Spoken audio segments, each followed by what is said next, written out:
The name you have on the case and who I am, it's two different people. You want to smile about it and laugh about it? Take him back. We'll call him out later. Take him back. You keep laughing. You laugh one more time, that's 30 days. Go contempt. Look it up. I'm not threatening you. Say one more word and that's contempt. And just like that, boom, contempt. Let's break this down. Contempt of court isn't about hurt feelings. It's about maintaining order. A courtroom runs on authority and structure. When a defendant openly laughs at the judge after being warned multiple times, that's direct contempt. Judges don't have to give warnings, but this one did, twice. That 30 days wasn't random. It was earned in real time. Question is, was he trying to provoke this? 30 days.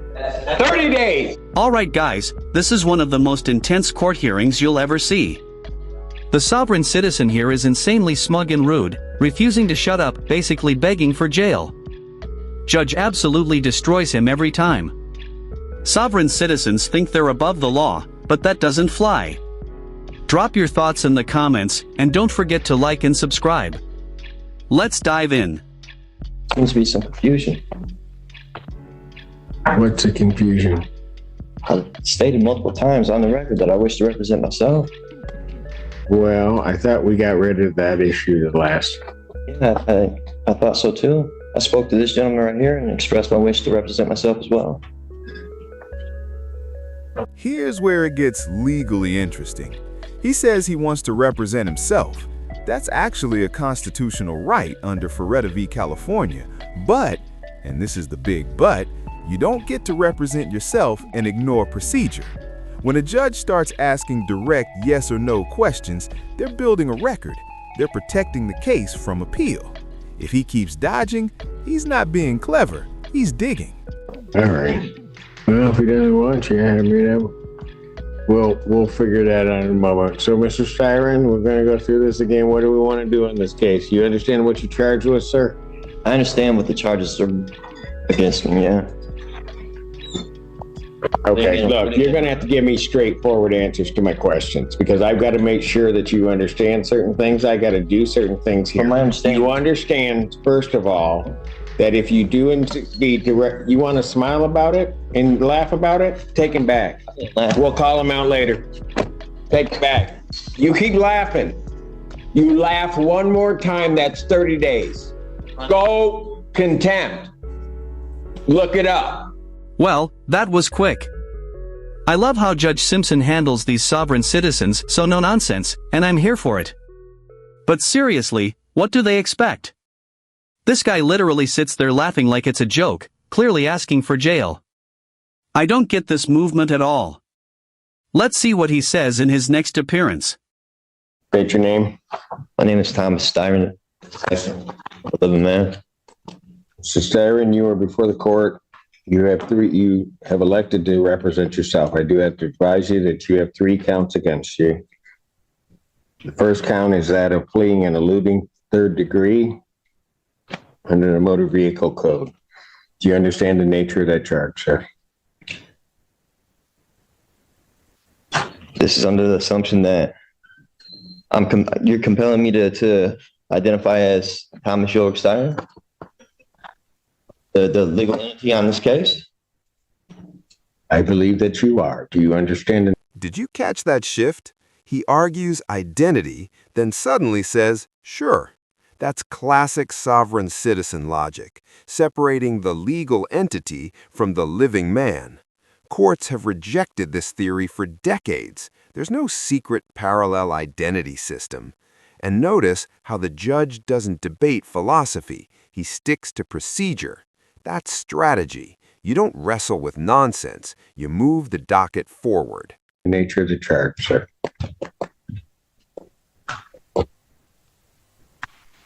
I don't understand how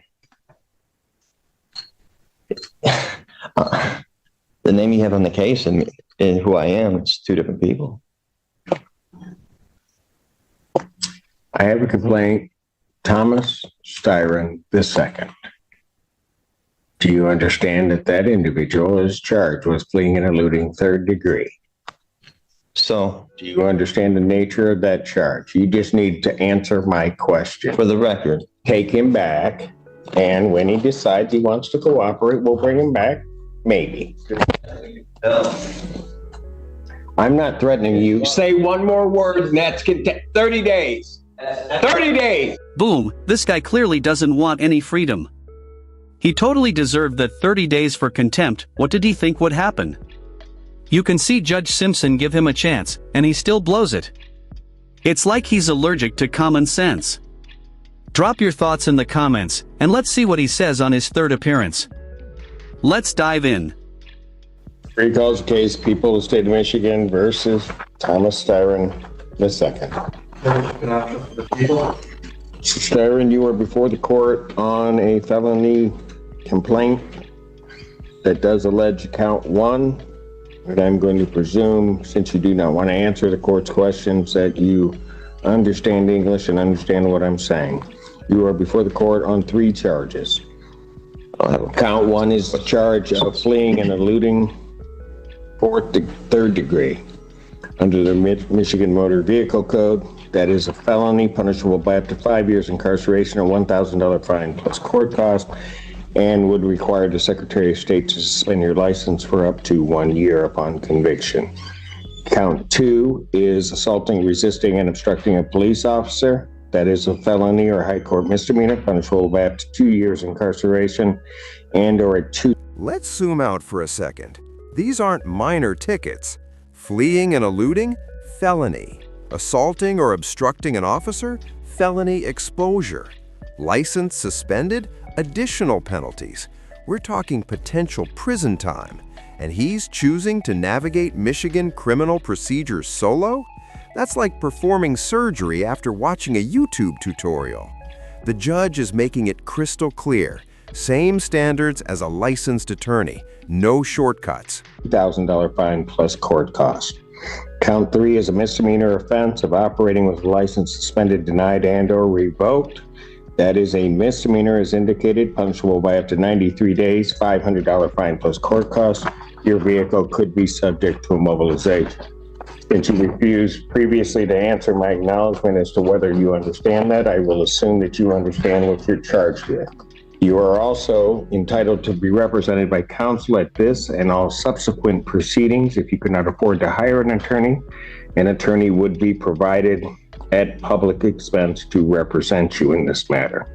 You are entitled, as indicated, to be represented at this proceeding, all subsequent proceedings, including your preliminary examination, and if the matter were to proceed by trial, you would be entitled to counsel.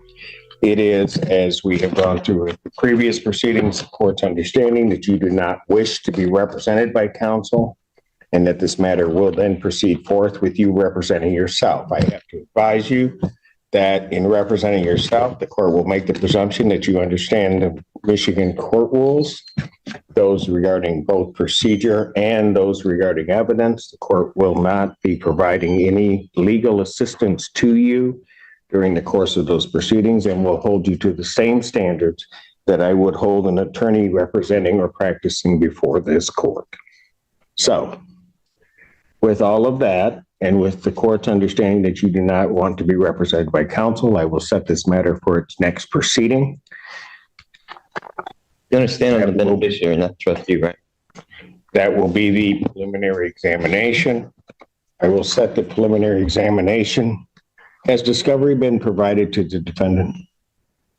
Your Honor, he was previously represented by the public defender. I don't know if he turned over the paperwork to him. Does anybody from the public defender's office know whether or not the defendant has been provided discovery? Mr. Odetella. Thank you, sir. Thank you. Your Honor, we have the discovery. I have not been able to share that discovery with Mr. Steyer, and I tried to speak with him and go over it, but I'd be happy to turn that over to him at first available. All right. If you would either turn that over to the court officer so that they can provide that to Mr. Steyer so that he has some discovery, and if you could do that today, I would appreciate it. Yes, Your Honor. I'm setting the preliminary examination. Thank you, sir. Yes. The people would have their witnesses available June 11th. Set this matter for preliminary examination in person, June 11th, 2000. Here's the reality check.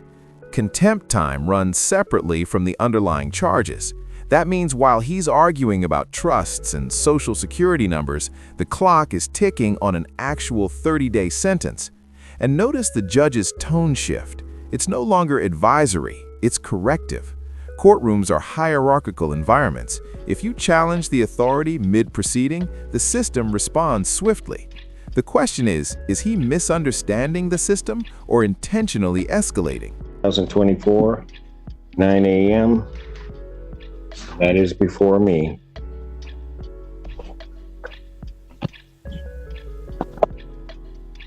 Defendant, as he was leaving the courtroom the last time, the court did find the defendant in contempt, sentenced him to 30 days. The defendant will serve that sentence.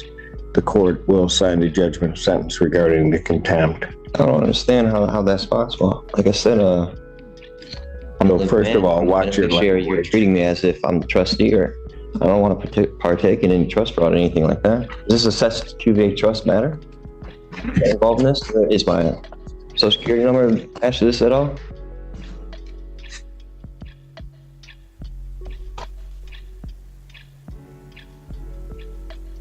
Go figure.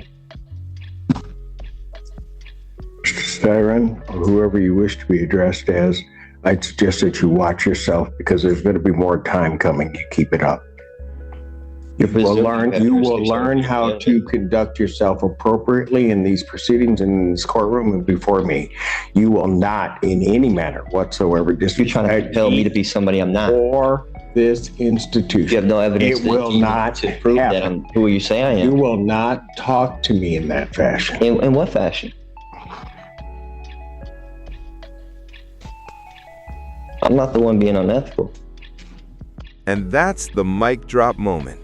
3 appearances, multiple warnings, clear explanations of rights, and every time, defiance.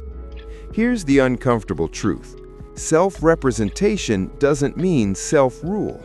You can reject an attorney, but you can't reject jurisdiction just because you don't identify with it. So let me ask you, was this principled resistance or self-sabotage?